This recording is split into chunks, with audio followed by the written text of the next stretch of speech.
and I would like to thank everybody. So greetings, everyone. My name is Zach Snyder, and I am with the U.S. Department of State's Bureau of Energy Resources. I'd like to welcome and thank you for taking the time out of your busy schedules to join us today for this Growth in the America panel entitled How U.S. Caribbean Energy Cooperation Can Catalyze Investment. Before I introduce Principal Deputy Assistant Secretary for Energy Resources, Virginia Palmer, I'd like to share some administrative and logistical information regarding today's event for our audience.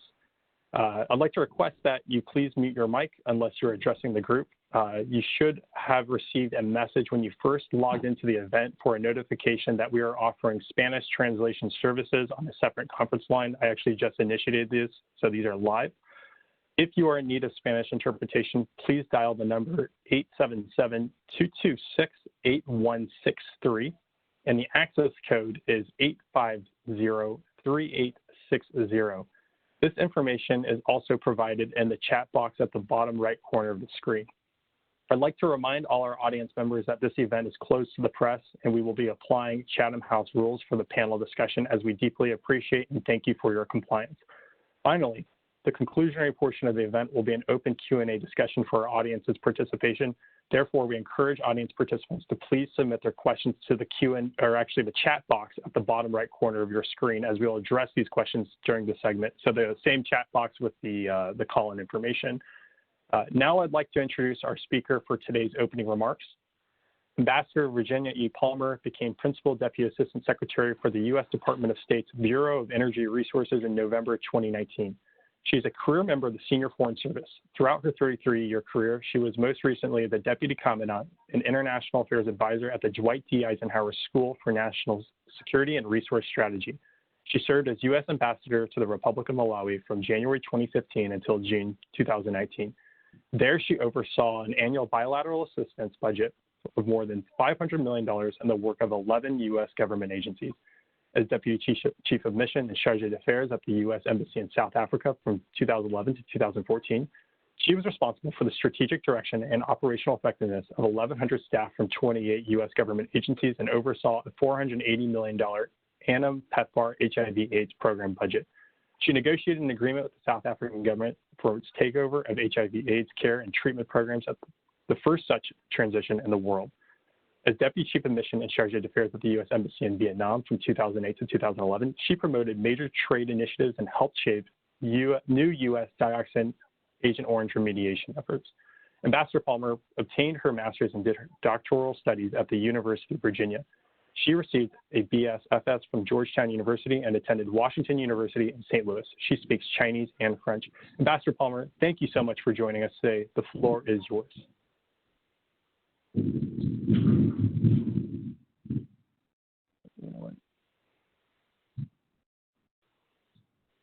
I think she might be muted.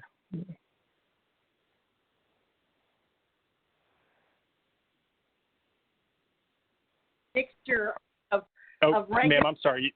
You were muted just for a second before you came on. I just unmuted you, so now you're online.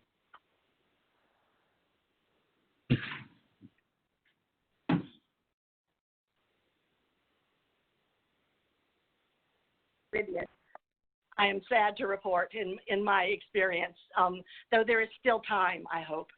I am really delighted to be here today with a distinguished group of panelists and a great moderator, but also with a great mixture of regulators and policymakers and money. And I think those three ingredients are really essential to the sort of progress that we all want to make. I'd like, before I get started, to introduce Chip Dean.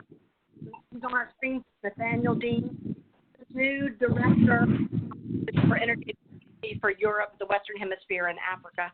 And Chip will be leading the Q&A session at the end, I think, and doing some wrap-up remarks for us.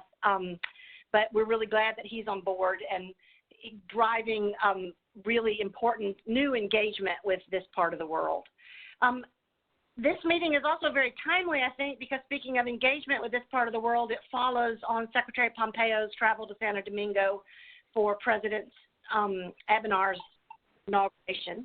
And while he was there, he discussed opportunities to strengthen our partnership and focused on promoting transparency, democracy, and security in the region. I don't think I'm telling anybody anything new when we say that energy is really the sort of Achilles heel of the region. Countries rich in all kinds of natural beauty and other resources really lack energy resources. And when oil prices are high, that sort of dilemma becomes very clear. You know, choices between social spending and development spending and the need to import fuel become really critical. That price volatility is sometimes exacerbated by damages from hurricanes and other violent storms that can inflict real damage on centralized energy infrastructure. So you're dealing with those sort of very difficult issues. However, once the Caribbean takes advantage of the natural resource endowments to produce energy from sun, wind, and geothermal resources, those things are more resilient and energy is more affordable. And you can be global leaders, we believe, in clean energy resources. And the fact that technology prices are declining, that there have been new technological innovations, some of which may be accelerated by subsidies and other programs drawn up in response to the COVID crisis, I think sort of makes all the more important the topics that you're going to talk about today. In order to capitalize on these positive developments, it's critical that Caribbean governments update policy and regulatory regimes and identify new financing models and business plans. Leaders throughout the region recognize both the promise of that future as well as the challenges that stand in the way of achieving it. We kind of sweep, I think, and say, oh, we need to improve the investment climate, or we need to have regulatory harmony. That represents months and months and years sometimes of work, I recognize, but it is incredibly important. If not the sexiest thing we talk about, it really is the foundation of the work to achieve energy security. For many years, the United States has stood with the Caribbean to strengthen regional energy security and assist governments as they modernize their energy sectors. Through the Caribbean Energy Security Initiative and the Caribbean 2020 program, the United States has collaborated with Caribbean nations to support the region's push toward a more secure, diverse, and resilient energy sector. We've provided energy-related technical assistance to ensure that policymakers and regulators have the best information available when making decisions. We've provided financing for feasibility studies and for clean energy infrastructure. In 2019, we completed a series of market assessments that resulted in the Caribbean Energy Sector Loan Guarantee with USAID Development Credit Authority, which is now part of the U.S. Development Finance Corporation. And I think the sort of coming onto the scene of the DFC is one of the most important sort of new elements of all of the things we're going to talk about. And a critical difference between DFC and its predecessors is that it can act for the national security interest of the United States and, by extension, our partners and friends. We've worked to unlock the potential for natural gas to displace diesel and heavy fuel oil as a step toward a lower carbon Caribbean. America Crece, or Growth in the Americas, is the latest evolution of our partnership with the Caribbean. Crece seeks to foster job creation and accelerate economic growth by facilitating urgently needed energy and infrastructure projects. Through this initiative, we'll continue to address regulatory, legal, procurement, and market barriers affecting private sector investment in the region to foster an enabling environment that is transparent, competitive, and in line with international best practice. The United States doesn't sort of motivate or move our private sector in the way that some of our competitors do.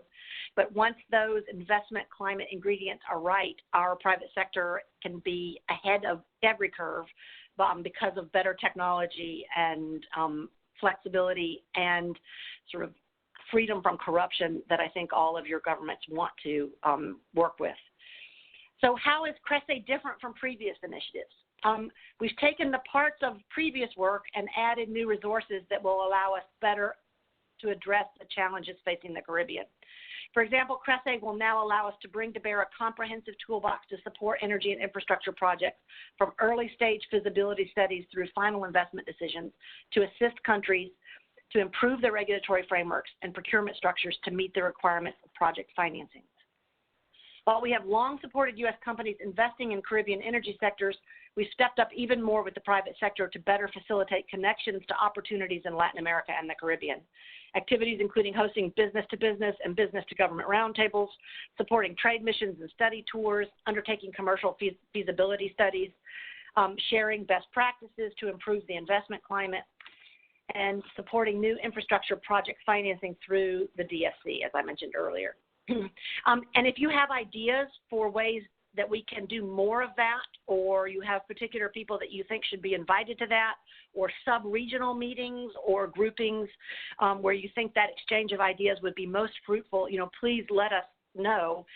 We are anxious to tailor that to be most useful to you.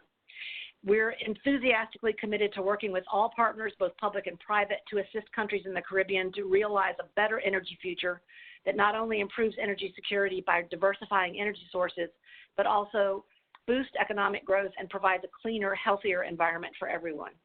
As Secretary Pompeo said during his trip to Santo Domingo in August, the United States and Caribbean nations do much more together, can do much more together, and more importantly, should do more together.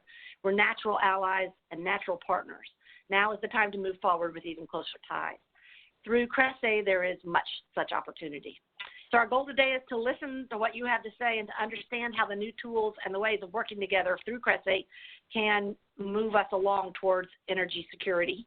And there's a whole lot of expertise in the region, I know, so I will wind up there and say again, thank you for joining us, and I'm looking forward to hearing the panel discussion. Thank you very much.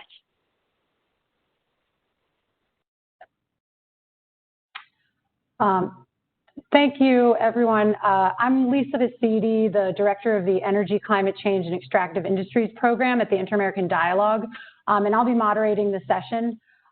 So firstly, I really want to thank the Energy and Resources Bureau of the State Department and Principal Deputy Assistant Secretary Palmer, as well as Zach Snyder, for the opportunity to participate in what I'm sure will be a really interesting and informative discussion. I'll just very briefly introduce the topic, and then I'll introduce the speakers. Then I will start a discussion with the speakers, asking them some questions. Then we will open up for a Q&A from the audience, and then I'll turn it over to Chip Dean for closing remarks, as PDAS Palmer mentioned. So I think Caribbean islands face unique challenges in providing affordable, reliable, clean energy to homes, to businesses, to industries. In a lot of islands, the small markets make it more difficult to attract investment and achieve economies of scale in order to build out the needed infrastructure. Most Caribbean countries don't have their own domestic oil and gas resources, and they tend to depend on expensive and polluting imported diesel or fuel oil for power generation. For instance, CARICOM countries spend an average of 5% of their GDP on oil product imports, compared to a global average of just 0.7%. Many islands face frequent blackouts due to inadequate transmission and distribution systems, and they're particularly vulnerable because of increasingly severe natural disasters and climate change. And private sector investment can alleviate many of these problems. Despite the challenges, many Caribbean islands have already achieved a lot. They've started to diversify their energy matrices. They're building out new renewable energy capacity. They're building out infrastructure to import and consume natural gas, particularly from the United States.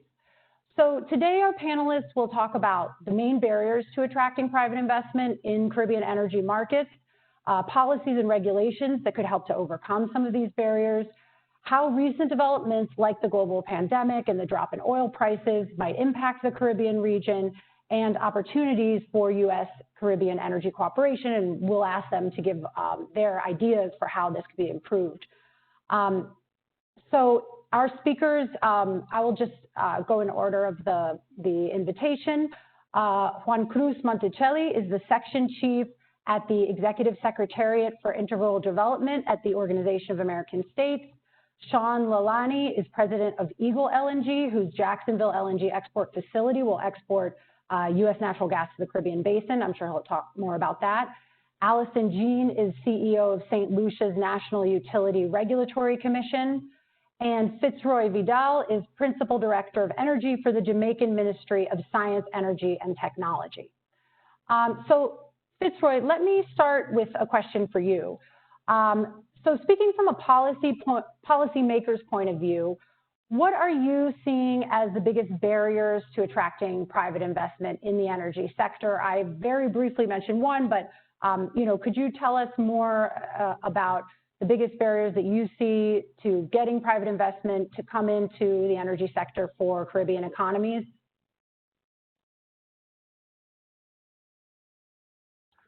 Sure. Thank you very much, Lisa, and acknowledge the presence of this very august panel.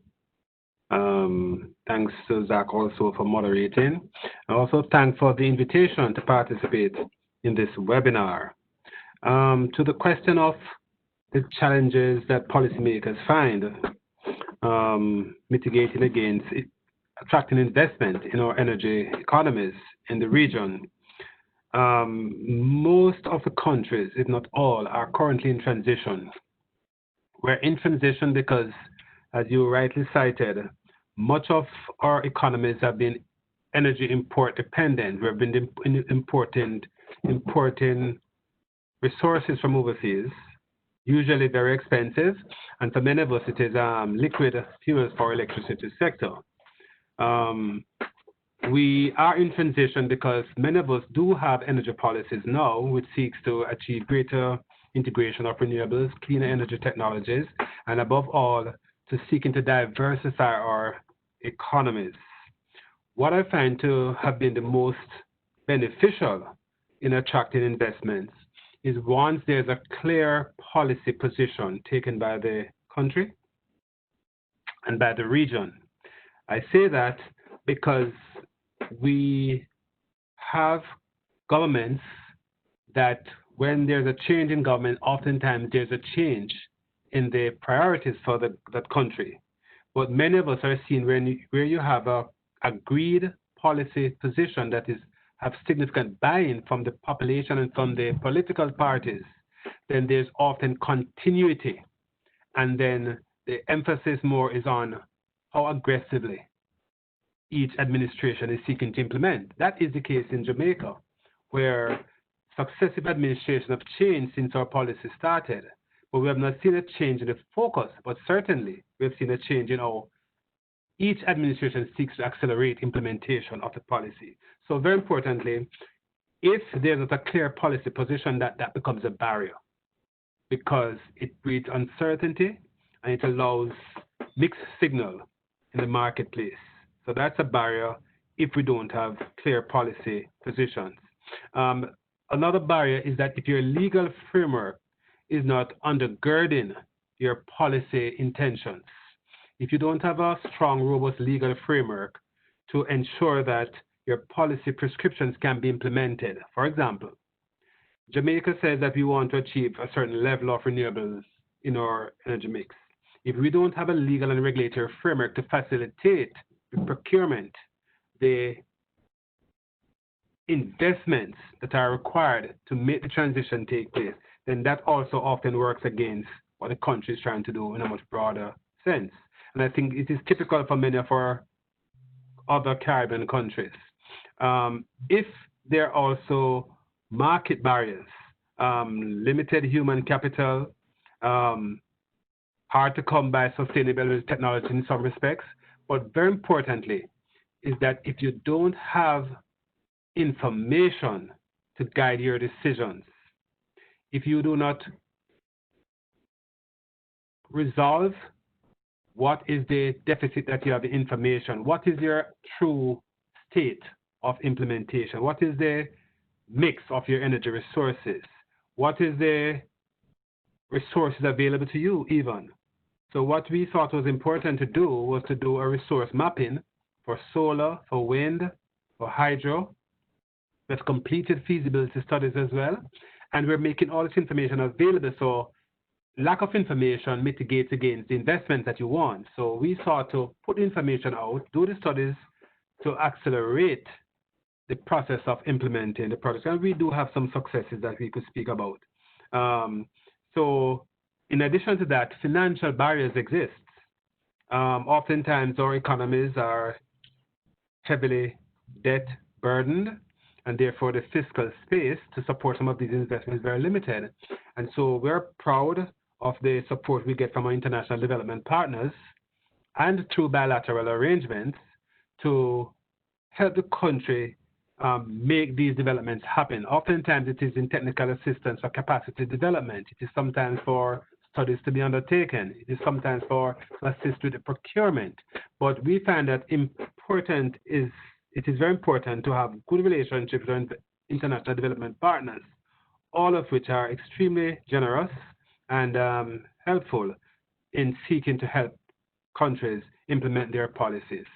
The other point I want to make before I hand over to the next speaker, or back to you, Lisa, is that throughout the region, we see many countries, in fact, most of our countries except for one or two, the energy situation is very similar. Heavily import dependent, heavily dependent on oil, petroleum oil, and we all have this tremendous amount of renewable energy resources, different in different countries. Now, the Caribbean regional energy policy is also a big plus because it focuses all countries as to what each needs to do in support of the implementation of the regional energy policy. And we feel that apart from specific challenges, where you have geothermal potential, it might significantly outweigh the demand in the local economy. And so we have to find solutions now as to how we develop our geothermal potential in ways that would provide appropriate sizing to allow for the economies of scale to drive prices down and ultimately the implementation of these. But many countries do have solar and wind and are in fact implementing solar and wind projects. We have recently completed feasibility studies for a number of hydro projects, and we are ready to put those to market. And we are currently finalizing our waste to energy policy because we see waste to energy as an option as well for our energy sector fuel diversification. So it's lots of opportunity, and some of these barriers, financial, market, legal, information, are some of the barriers that we think mitigate against our investment attraction. That's very interesting. Thank you. Well, Sean, let me ask a similar question to you as an investor in the Caribbean energy sector. What are you seeing as the main challenges, and what are you looking for when you're exploring potential markets? Yeah, so first off, I really want to thank América Cressay, have done just a phenomenal job in terms of extending and creating that platform for American investors such as ourselves, and also energy providers to create opportunities. On our end, as you had mentioned, Lisa, we've invested hundreds of millions of dollars in Jacksonville, Florida, are investing a significant amount of money elsewhere throughout the country, but also extending that investment into the Caribbean and into Latin America in support of many of the initiatives that Ambassador Palmer spoke of. And so this has been critical to us. It's an initiative that we've been behind since 2014.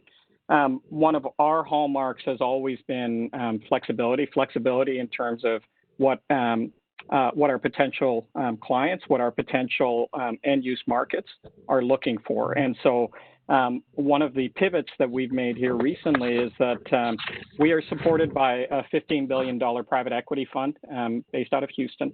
And so access to capital is certainly readily available to us.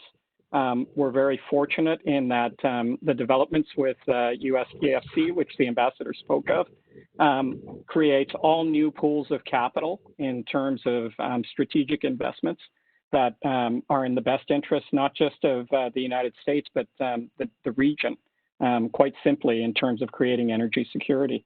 And then finally, the support of EXIM through the reauthorization of EXIM Bank also creates new opportunities. So from our standpoint, a couple of the things that Fitzroy had said are certainly things that I would echo. This sense of stability and the ability to make urgent decisions and committed decisions as a country, as a region, that's something that has been lacking in the past. And so as an example, Fitzroy referred to the continuity in Jamaica, for instance, between governments. And so, for instance, recently there was an election and the incumbent party was very successful in that election. But certainly with any election cycle, there's the risk of a change of power.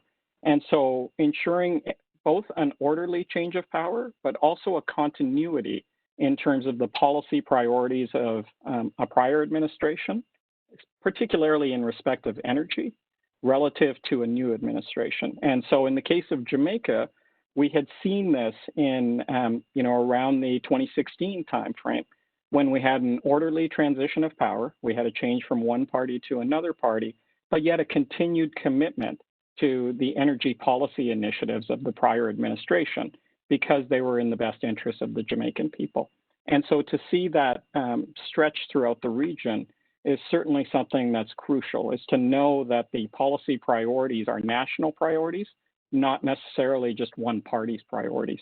From our standpoint, one of the things that we see is confusion. And the reason why I say that is, putting yourself in the shoes of many of these governments, you're receiving multiple conflicting messages. You have foreign governments, whether it's through America, Cressay, or other foreign governments talking about things that they can be doing. You have NGOs who are also talking about things that should be done, can be done, will be done. And so to get that clarity of message to a singular policy priority, to say this is where we are going as a nation, and to then have commitment, buy-in, and urgency behind that policy priority. So to give you a specific example, or I guess a little bit more general example without necessarily calling anyone out, we've seen this happen in multiple nations in the Caribbean and Central America where a procurement process has been launched. But then that procurement process is not seen through to the end. So as a private investor, we've gone and invested, in some cases, hundreds of thousands of dollars or millions of dollars in pursuing what seems like a reasonable procurement, to only then have no feedback at all. Not only is there not an award at the end of the procurement process, there's no feedback at the end of that process to say, hey, here's how we're adjusting our process, or here are the things that you did right, here are the things that you did wrong. And so, as a private investor, one of our hallmarks is that, you learn through failure. And failure is not necessarily a bad thing as long as you capture the lessons, you internalize them, and you adjust your business and how you respond. Not having that feedback to understand, hey, why did the procurement fail? And knowing moving forward, for instance, when we participate in a procurement, whether we win or whether we lose, A, there will be feedback, and B, the procurement will close. I think those are critical factors in terms of thinking about a private investor's mindset and investing in this region. The only other thing I would add to that is that there also has to be a realization that it is challenging to do business in the Caribbean, but it's full of opportunity. There are generational trends that are happening, ones that Fitzroy referred to. There is this movement from, if we think back to history, and history has so many lessons to teach us, the Industrial Revolution was driven by solid fuels. The 1900s and last century were driven by liquid fuels. And truly, we're now moving to the age of gas and the age of renewables, and the marriage of the two in order to introduce unthought of energy solutions. Certainly, the next generation, I see them moving forward and taking this age of gas beyond just methane or natural gas that we talk about to unlocking the potential of hydrogen and other future fuels. And so certainly from our mindset, when we think about investing in, for instance, cryogenic infrastructure in a Caribbean nation, or power infrastructure in a Caribbean nation, key to that is thinking about flexibility. How do we build in that flexibility in thinking about not just our generation, but the next generation, and this age of gas, this tectonic shift to the mix of renewables and different types of gases, and the potential they have to unlock this massive energy resource. Lisa, long-winded answer, but certainly I think one of the key things is understanding that there is commitment, there's buy-in, and that there's follow-through to any one of these processes. Right, yes, very, very important. Thank you. Allison, so given the small size of the Caribbean economies, what do you think, to what extent is harmonization of regulations across the region required to attract investment? And is this a way to ensure a more cost-effective, diverse, and resilient energy sector?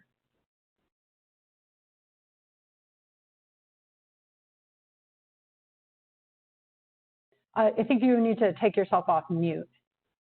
Hello? Yes, we can hear you. Okay. Thanks, Lisa, and thanks to the organizers for having me be part of this discussion this afternoon. To the question that you asked, while we share similar economies in the Caribbean, we are not all that similar because we are at different stages of development, especially as it relates to the energy sector. And as we move into renewable energy, then we're seeing that the pace is different throughout the various countries. I believe that we can share various legislation, regulations, regulatory regimes, and look to best practice from some of the regulators that have more experience than others. But harmonization of regulations across the region may not necessarily work. We have utilities that have different legal structure. So you have, for example, utilities in the region that are owned by government. You have some that are purely private sector. You have those that trade on the securities exchange. So a lot of these different things would need to be taken into account when you're looking at harmonization. I could tell you, for me in St. Lucia, I look a lot to the OUR in Jamaica as a sort of best practice regulator, so to speak, because of their experience, especially in the introduction of renewable energy into Jamaica and where they are today. I also look to Belize, again, with their experience, but more so, they have had the relationship with utilities that generate from hydro and solar and the others many years before we introduced renewable energy. So when we're talking about harmonization, we have to look at the pace at which the utility and the regulator are moving in order for us to know exactly where we should harmonize from.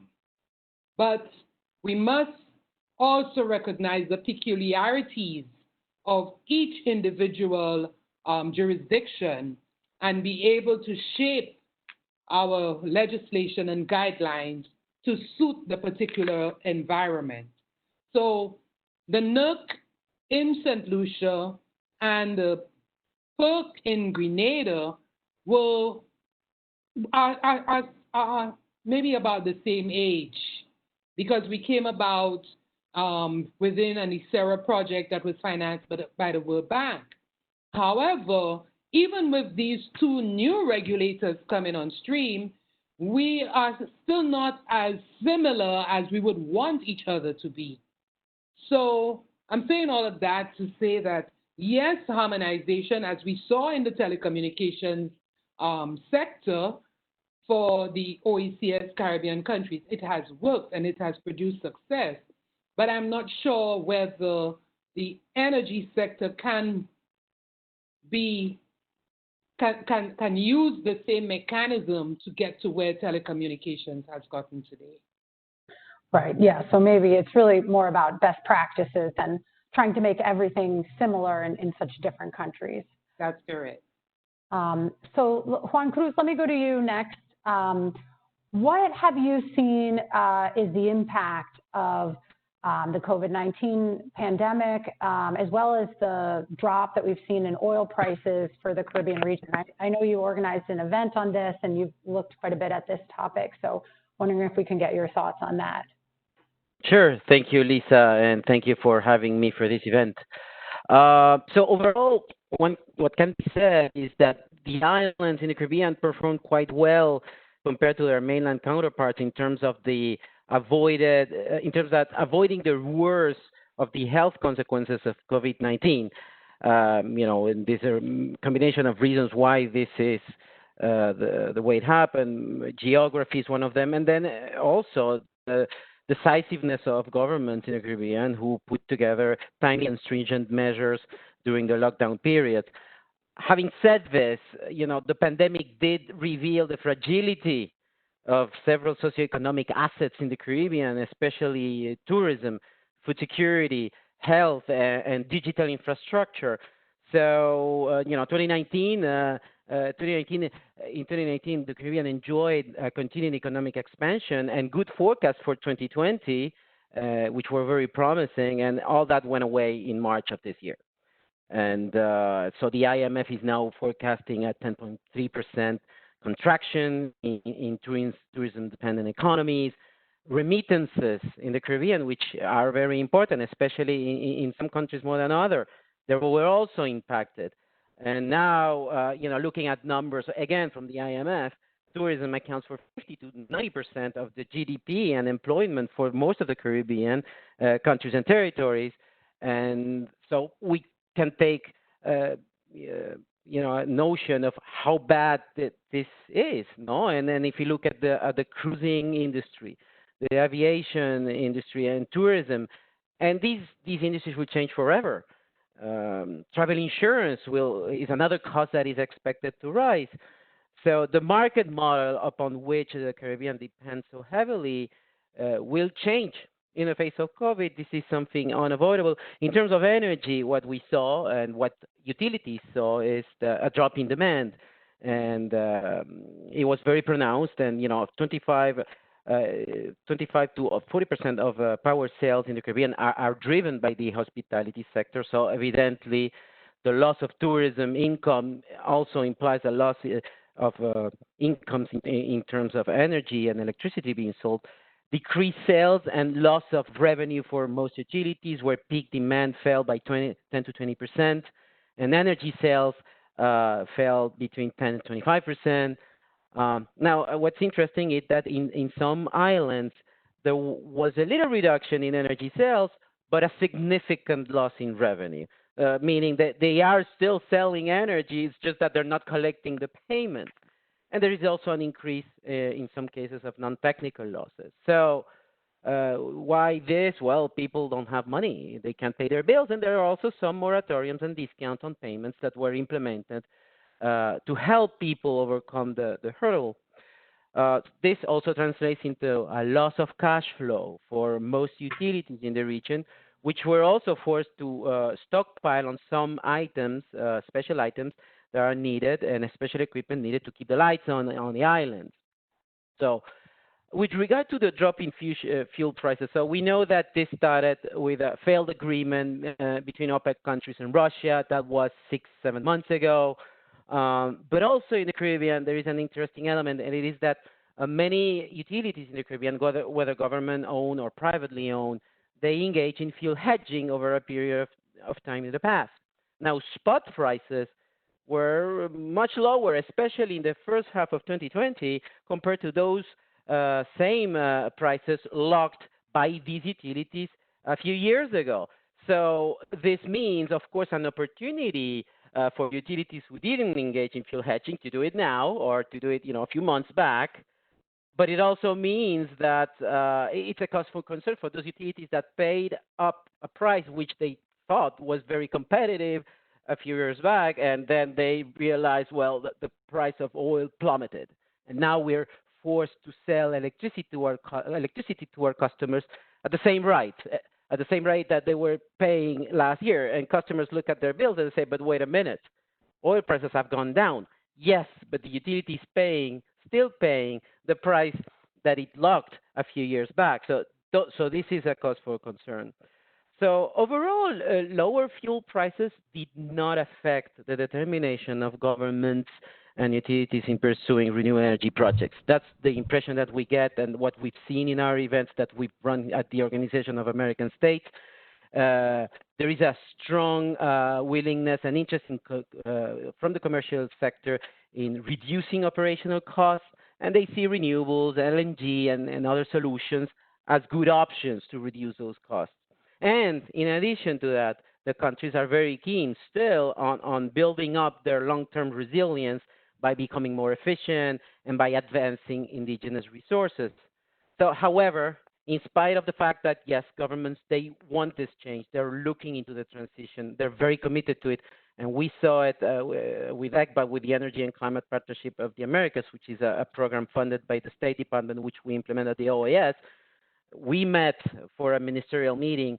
29 countries of the 34 in the Americas sent delegations, sent their ministers to Montego Bay to discuss this, and we saw their commitment. And we saw their willingness, their interest to engage with the private sector to leverage some additional equity and some more funding to promote, to instill this change. However, most construction projects stopped during the pandemic, and the project timelines were extended. Infrastructure pipelines slowed down. Existing investors are invoking force majeure, not complying with the terms of their contracts. And who can blame them? I mean, nobody could have predicted this. This was no reasonable contractor or company could have said, oh, yes, we're going to have a complete stop of all projects for 6 months and more, and we're still counting. So the risk profile of energy projects has gone up, and the demand profile has come down. And so this is an issue. This is a problem that we see. New investments are on hold right now, even though there is still this will to continue this trajectory towards the transition. Now, in terms of disaster planning, the pandemic will cause a change in the Caribbean with regard to disaster risk planning. This is something we've discussed with several utilities, with governments. And, the thing is, usually in the Caribbean, you're prepared to address natural disasters such as hurricanes. And utilities have to adapt their plans to address a pandemic. And they did it quite well. They implemented good social distancing measures for essential personnel on the field. And so what they're experiencing is that, the grid is intact. We didn't have a hurricane. The grid keeps working, but our supply chains have been stopped or disrupted, and the customer base has been disrupted as well. So in terms of what role will the energy sector play? Well, I think every sector in the economy will have a role to play in the economic recovery anywhere, and in the Caribbean as well. And digitization is something that has been very effective, and utilities were very effective in using their IT platforms to allow their employees to telework during the pandemic. There's one utility that actually reported that 60% of their workforce were still working from home, and that productivity had actually increased as a result of the use of digitization. Remote diagnostic projects, which were projects that I would say 6 months ago were not really a priority for most Caribbean countries. Now the utilities are looking with a different eye towards remote diagnostics project and digitization of those processes. Looking at new opportunities post-COVID, well, the plans for behind-the-meter management systems are also being fast-tracked as a result of the pandemic. And on the consumer side, this is something I mentioned before, but I'm going to say it again. There's an increased pressure for lower and more flexible rates. And the perception is that, since there are lower oil prices, then we should have lower electricity prices. So this puts pressure on companies, on governments to increase storage, renewable energy, LNG solutions, and to accelerate the transition. So basically, the post-pandemic does offer an opportunity to reshape the island economies, and it will have to be taken head-on. That's a very interesting point about the hedging. And I think some of the things you say tie into my next question. And before I ask it, I just want to mention, if anyone from the audience has questions, you can put them in the chat at any time. You don't have to wait until the end of this part of the discussion. So Fitzroy, I sort of have a two-part question for you. So in the short and medium term, how do you think the drop in oil prices affects Caribbean countries' decisions about energy diversification? Do you think that now that prices are lower, they're less concerned about diversifying, and it's kind of going to slow down some of the momentum for that? And how does natural gas for power generation fit into the issue of diversification? And then the other part of the question is, what are the policies that have been most successful in expanding gas-fired generation as well as renewable energy? You mentioned that Jamaica had a lot of stability in the policies. Can you tell us more specifically what those policies are?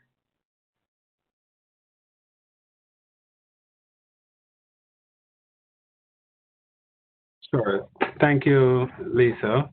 Sure, the fall in oil prices, I'm positive that several countries might be tempted to want to change their diversification strategy, but I would certainly advise against that for a couple of reasons. One, recall that many of our electricity grids have been using relatively older technology, aged equipment, and there's always an impetus or a need to change all these old equipment. It is an opportunity in changing out the equipment to change out your technology. And if we're going to be misguided and allow the sudden fall in oil prices to change our energy diversification strategy, that would be unfortunate, because for many of us, the transition to a more diversified energy mix was to provide more energy security for our countries. And that imperative still stands. So what we seek to do, in fact, many of the countries that I've seen with very good energy policies, they have built their policies around energy resources that they have in abundance. And then you supplement it with that which you don't have. What we have in abundance is the natural oil which we get from the sky. Solar, wind, hydro, and therefore we must all in this region seek to develop our energy strategy around that which we have. And of course, we interface that now with that which we don't have to make sure that we de-risk the overdependence on any particular technology, especially when it comes from outside our borders.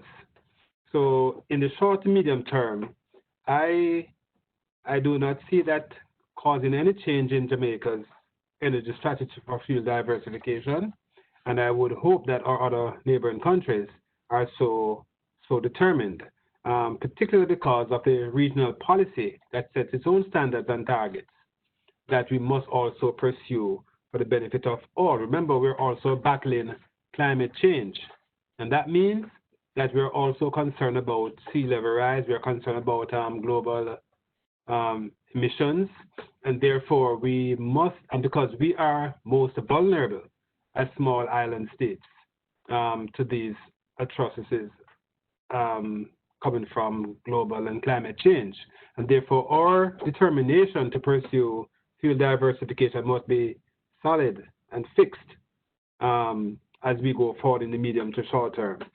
Again, sudden fall in prices, there's no guarantee that the prices will remain this low. What do you do when the prices start to move up again? Get back to square one. So I would urge that we continue our diversification strategies. And in respect of natural gas, we see natural gas as a change from imported petroleum oil. I always see that as an interim or transitional fuel. It's transitional because it's certainly abundant, certainly much more cheaper in the long run, but also because the renewables present this significant opportunity for the Caribbean region. We talk about solar, wind, hydro, but remember, all we've been talking about in a large measure is on-land resources on land. But again, because we're island states, tremendous resources are available to us off-land. whether it's offshore wind, offshore hydro, pump storage, to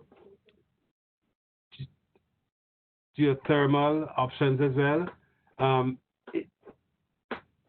Significant other opportunities exist for us to develop our energy resources and make ourselves more energy independent. We completed our draft integrated resource plan, identifying several resources for development.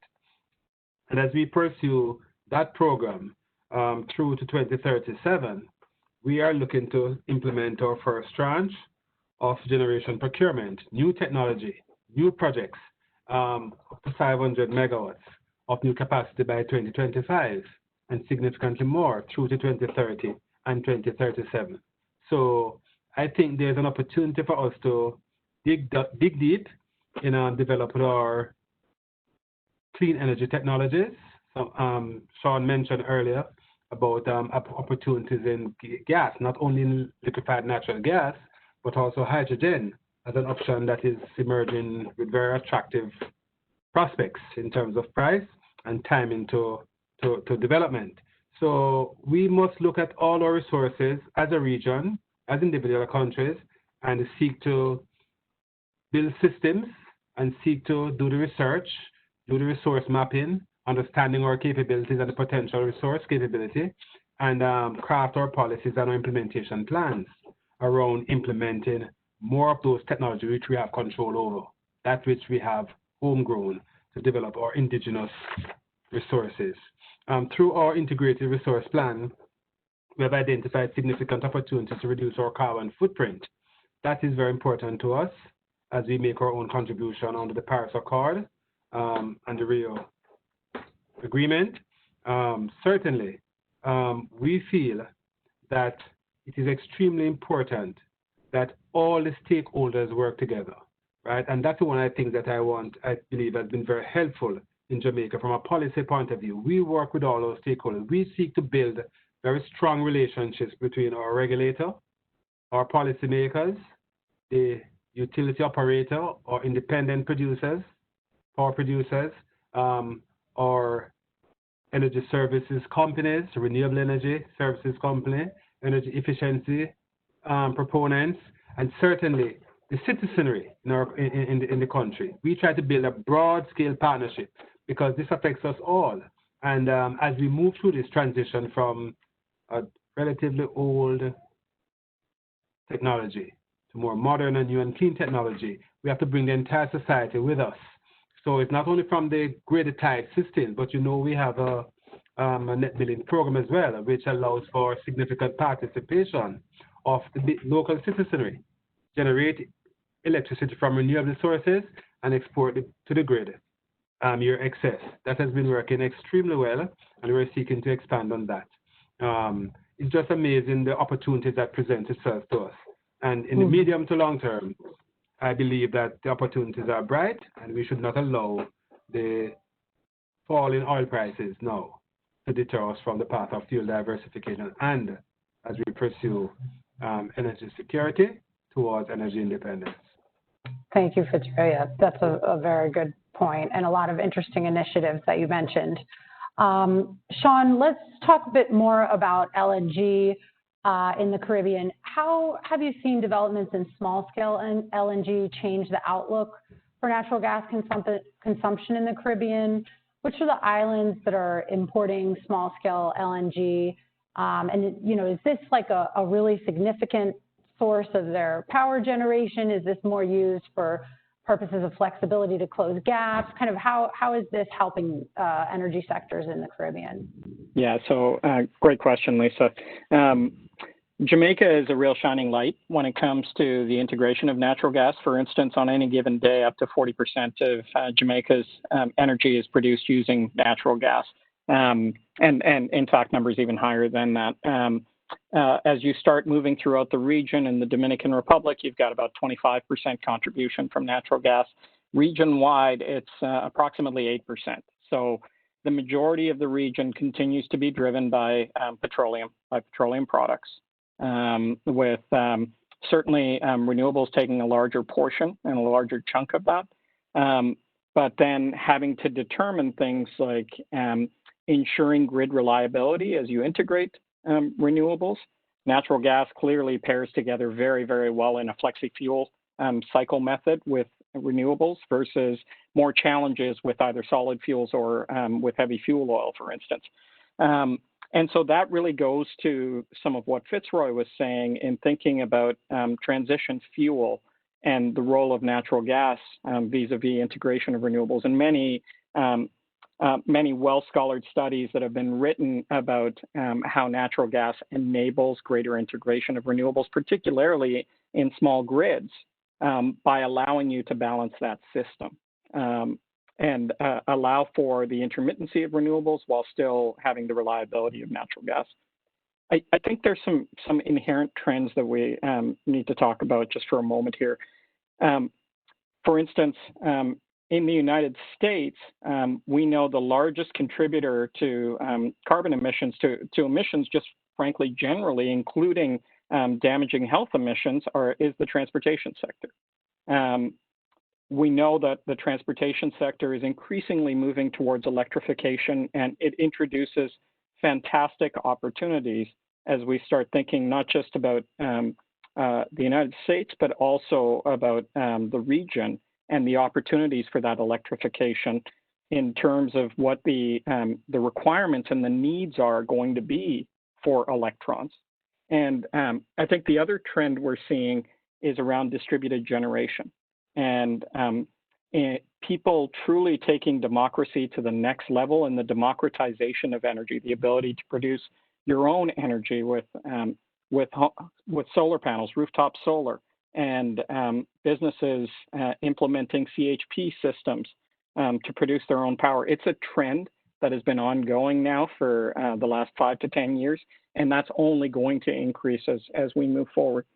And then finally, I think from an economic development standpoint, we've seen a lot of this as a country, the United States, talking about more and more nearshoring, moving away from this supply chain that's based in countries that don't make reliable partners to places like the Caribbean and Latin America, and the ability to bring all that manufacturing production capacity, not just to the United States, but to our nearby neighbors, and enhance that security of supply. Well, that security of supply goes both ways. The United States has this great opportunity to introduce energy security and low-cost energy. Certainly, natural gas has a role to play in that. Renewables has a role to play in that. And it all marries together very well to enhance that energy security. But it also has to be driven by that fundamental platform of economics, right? As an investor, from our standpoint, we have to look at the economic picture. We can't be in a position where we invest in uneconomic energy generation, for instance, in any one of these countries, knowing that we'll be very quickly displaced by competition, by other sources of energy that are lower cost and displace us almost immediately. We think with all of these trends, there are phenomenal opportunities in the Caribbean and Latin America. We're ready to put our money where our mouth is and invest dollars behind these generational trends. We think the growth of electricity demand is going to be monumental. I think we're all underestimating what the opportunities are for the growth in demand for electrons as we start thinking about electrification of the transportation system, as we start thinking about opportunities for nearshore manufacturing and nearshore production, as we start thinking about distributed generation. The opportunities are there, and we're going to need all of the solutions in order to get there. It can't just be we can only look at one solution. We need all solutions that ultimately wind up achieving the goals of what each of these countries want and need. And, Juan had said it well. He talked about economic diversification. As we start thinking about a post-COVID environment, there are massive opportunities here to introduce capital investment into these countries, whether it's around natural gas, whether it's around power generation, whether it's distributed generation, whether it's renewable. And all of that capital investment has a multiplier impact. It creates stimulus in the local economy. It creates jobs. It creates tax revenue. It creates the platform whereby you can start diversifying that economy and start to rebuild from this pandemic. Thank you, Sean. We only have about 20 more minutes, and we're getting a lot of questions from the audience. So I still want to ask one more question to Allison and one more to Juan Cruz. And I'm just going to integrate some of the questions I'm getting from the audience so we make sure that we get as many of those questions in as we can. Maybe I'll ask you to be a little bit brief in your answers. So Allison, one of the questions that I had for you was, you talked about the fact that each country is so different. How do you harmonize regulations? What are some of the specific differences that countries, that investors need to know about that's different from one country to another? And then the other question that came in from the audience that I thought would be interesting for you is, are there any thoughts about capitalizing high voltage DC lines to connect the Eastern Caribbean? Is that still under discussion? I thought that would be a good question for you. Yes, thanks, Lisa. What an investor needs to know about the differences in the various countries, Fitzroy raised one, and that was the political cycle that we go through and the change of administration. I think Fitzroy might be in a lucky position because he's just had the administration retained, the previous administration retained. But usually with a change of administration, you always get changes in policies, and the pace at which the development of the sector is going can be derailed. So for us in St. Lucia, I am seeing semblance of that, because certainly under the previous administration, there was a more quicker pace in the development of the renewable energy sector by the very establishment of the NERC and the National Energy Transition Strategy, and we were moving along in a particular pace. So our country's leadership and stability is extremely important. And therefore, when investors come in, they have to bear that in mind. The other issue is your legislative regime. And for us, again, in St. Lucia, our new law is taking a little longer than we expected. And therefore, we do not have yet the legislative authority for us to be able to put the procedures and policies in place for us to be able to answer all the questions that investors would have and create a better environment for one to invest. So I would just leave it at that, Lisa, because some of the things that I said before are still relevant to that question today in terms of the similarities and the differences in the various countries. The second question, as it related to, remind me? Whether there's a discussion of connecting the Eastern Caribbean through transmission lines. Again, in the last 4 years, I have not heard of that discussion. I remember a few years ago, even when I wore a different hat while I was executive director at Carolec, there was a lot of talk about linking the region with natural gas coming out of Trinidad, right up the region. I haven't heard that discussion ever since. However, I believe, given the price of electricity and the level of infrastructure that would be required to do that, I think that, like Fitzroy is saying, the natural gas of solar and wind that we have, the potential that we have for solar and wind may be a better alternative to the natural gas line that was previously contemplated. So I think it's just a matter of exploiting, quote unquote, the natural resources that we have in order for us to be able to generate our energy from these sources. Right. Juan Cruz, let me ask you the next question.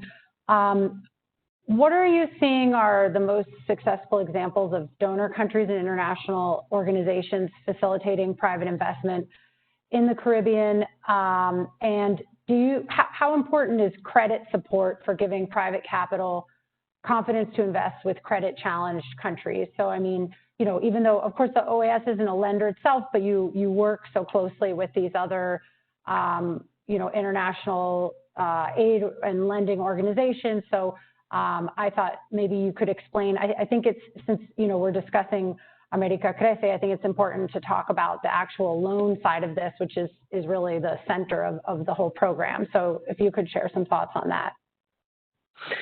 Yes, thank you, Lisa. So I like something, I mean, I think it's something Sean said is very important. He said commitment, buy-in, follow through. That's what an investor is looking for in a country where he or she is making an investment. And investors are looking for that legal stability, that legal predictability, knowing that if they jump in and they build an investment in a country, knowing, having some level, if not certainty, at least predictability. And, you know, there are many, many organizations and governments who have been active in technical assistance for policy and regulation, training, capacity building, institutional strengthening, technology transfer and business development. I'm not going to go through all of them, but I can tell you from a get-go, that's something at the OAS we do. My team and our sustainable energy section within the OAS, that's what we do day in and day out, and we do it especially for the Caribbean, especially for Central America. And there is an appetite, there is a value that the governments find in this. They often ask for that support, and it is important for that support to be linked, connected to actual actions and to actual forecasts for investment. You know, you're not going to develop a policy if a government has no intention in pursuing in new investments and new private sector engagement. And just to name a few of the most successful examples that we've seen over the years, definitely the Renewable Energy and Energy Efficiency Technical Assistance Program, which ended in 2016. It was called RITA and led by GIZ. It was a very successful program. They had some very good results. Actually, that program turned into TAPSEC, which is a technical assistance sustainable energy in the Caribbean program. And I think, in general, I think Caribbean governments really welcome that assistance, and they feel that they get something out of it. It's not necessarily about harmonizing regulations for all countries so that all countries have the same regulation, because, like Alison said before, that's not really feasible or practicable.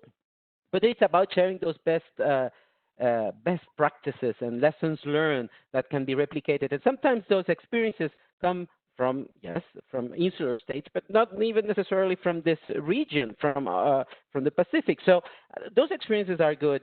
And the last one I wanted to mention in the realm of international organizations such as the OAS is the support to the implementation of the Caribbean Sustainable Energy Roadmap and Strategy, CSERMs, commonly known as CSERMs. This is a project that we implemented at the OAS. It ended a year ago, or 2 years ago, where we had multiple working groups looking at different perspectives in capacity building and policy and regulation, technical assistance and finance. And those working groups were looking at specific aspects of that had to do with investments and how to facilitate that investment. I think that, you know, if you look at the Caribbean Development Bank, the Inter-American Development Bank, the World Bank, they all channel technical assistance programs to assist countries in developing infrastructure projects. And IFIs are well known for de-risking markets and for supporting private enterprise, because basically that's what the banks do. You know, they de-risk the sector and they let the private sector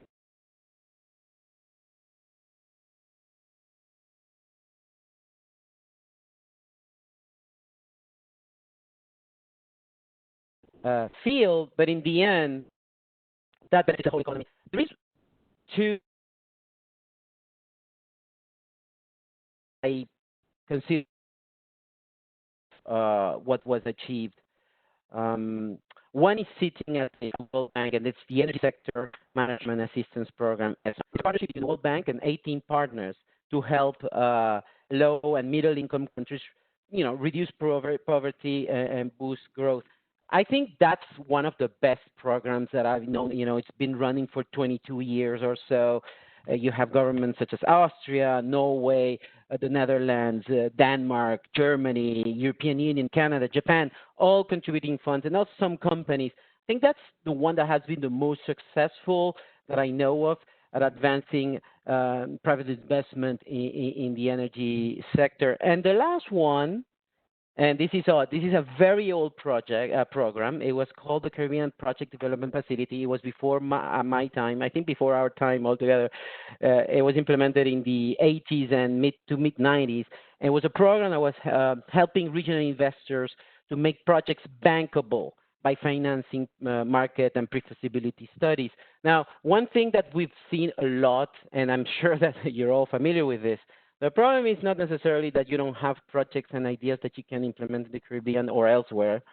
The problem is that sometimes those projects are not bankable. So if the project's not bankable, then there's no way you can really access that funding. And there is funding available. I remember back in the day with the old OPEC, the now DFC, people telling me, well, we left some money on the table because we didn't find bankable projects.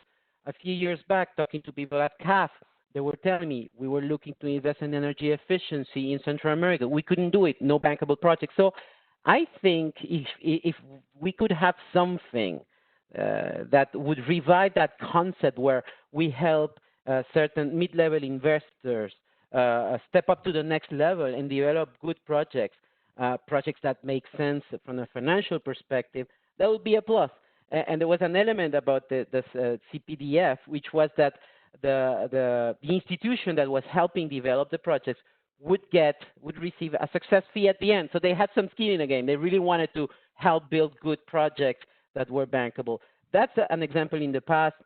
You know, if that could be revisited or built something similar today, that would be a good idea. And yeah, I could go on and on, but I know the time is short, so I'm going to give it back to you. Lisa. Thank you. Well, let me ask Fitzroy also to comment on this question. Do you think that, what is needed in terms of credit support? Do you think the instruments that we have are providing the needed credit support? Do you think the DFC is flexible enough that it's really going to be helpful? And if you could answer that briefly, I also have another question for you.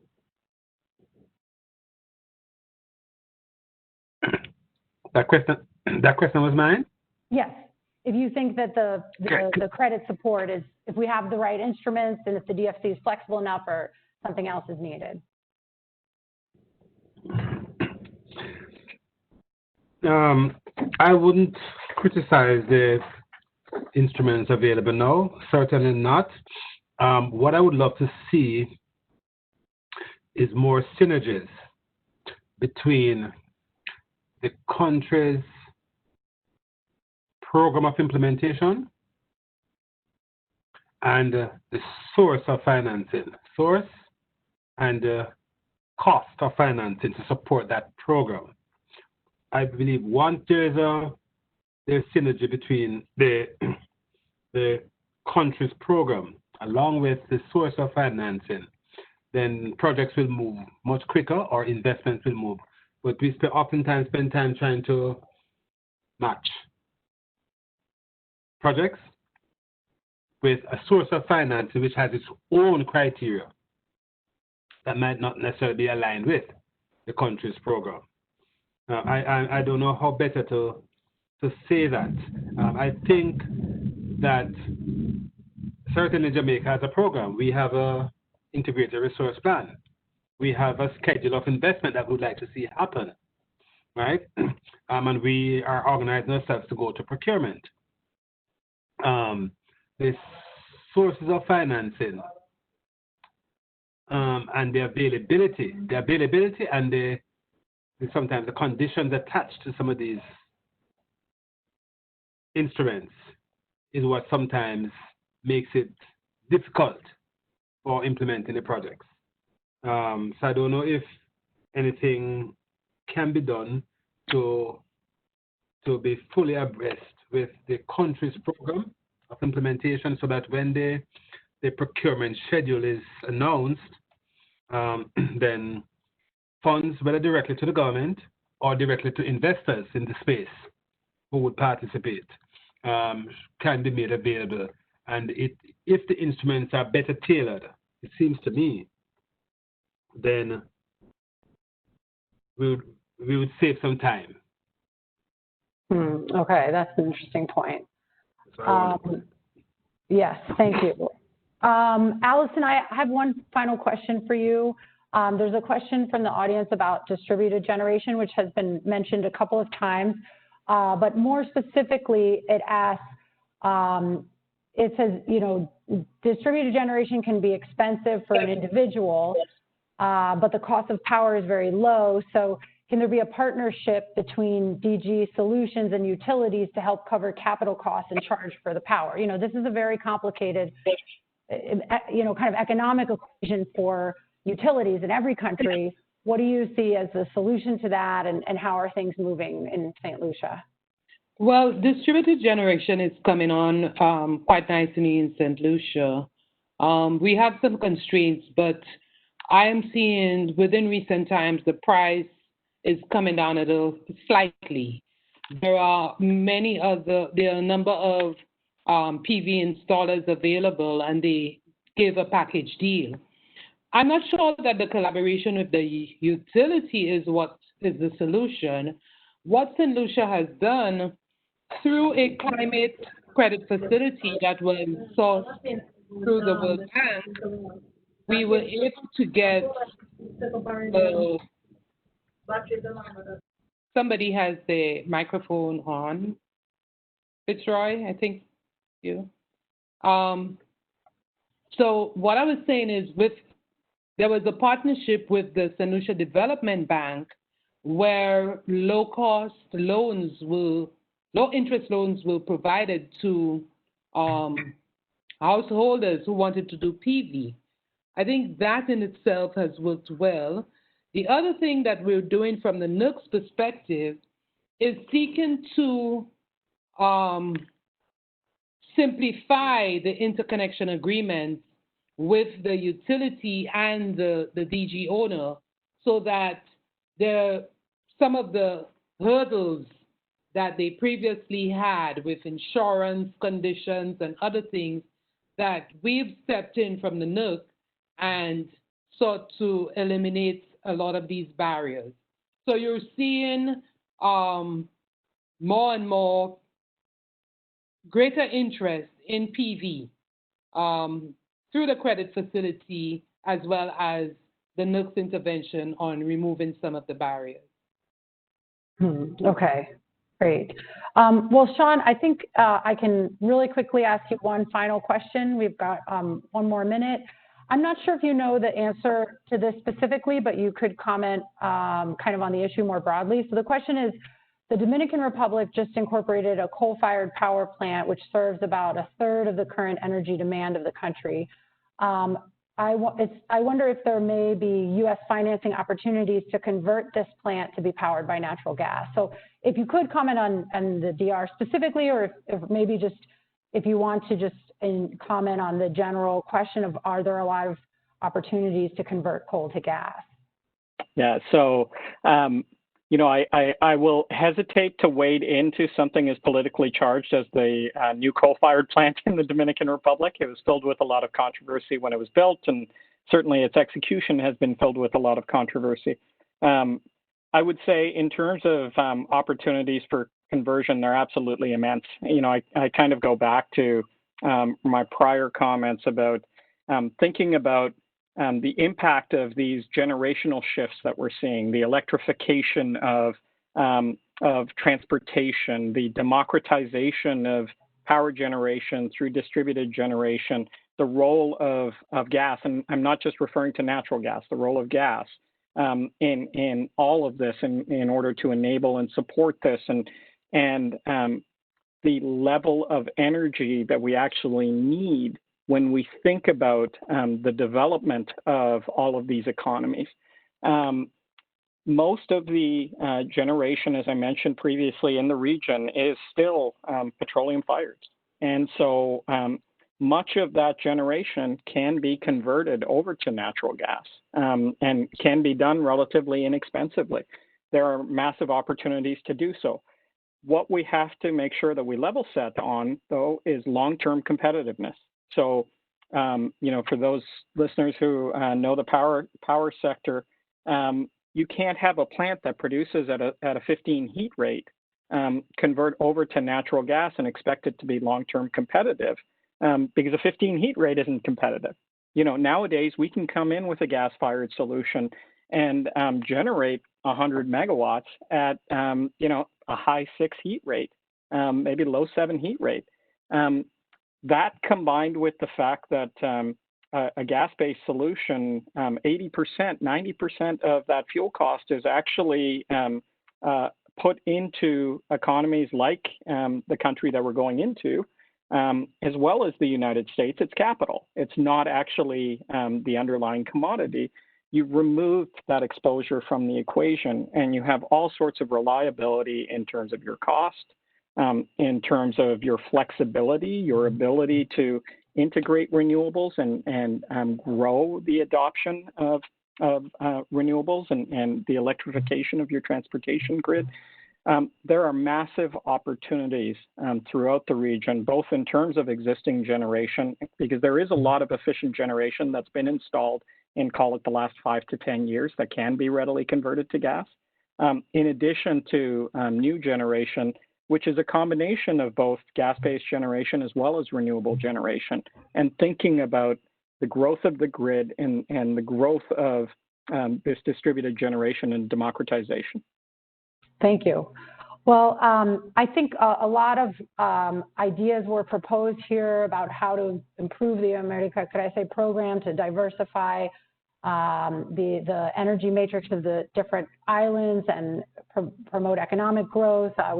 The panelists talked about providing technical assistance to help there to be more stability in regulations, tailoring credit support to countries' specific needs and goals, sharing best practices, and looking at supporting some of the newer solutions to energy like distributed generation. So I think there are a lot of great ideas here. So I want to thank all of you for your contributions. And I will turn it over to Chip Dean, Director of ENR's Office of Energy Diplomacy for Europe, Western Hemisphere, and Africa, for closing remarks. Thank you very much, Lisa. On behalf of Assistant Secretary of State for Energy and Natural Resources, Frank Fannin, and his deputy, Ambassador Virginia Palmer, let me thank you, Lisa, for your leadership of our session today. And I wish to thank each of our distinguished panelists for your penetrating insights and all of your perspectives on these topics. Fair to say that COVID-19 has had all manner of unanticipated effects on our daily work, and many of them were spoken about in terms of the disadvantages and the challenges. But I think one positive out of this is it certainly lent impetus to us here in the State Department for programs such as this, and I'm just delighted that we had such a great gathering today. North of 100 people joined us today from all over, which was wonderful. And I think through U.S. Caribbean energy cooperation, there are some tremendous opportunities ahead for us in the Growth in the Americas, América Crece initiative. And let me just say that my colleagues and I here in the Bureau of Energy Resources at the Department of State hope to collaborate with many of you in the future. In the meantime, let me invite you to follow us on Twitter at Energy at State. And with that, let me close our session, wishing you all good fortune and good health in these interesting times, and looking forward to being in touch with you in the future. Thank you.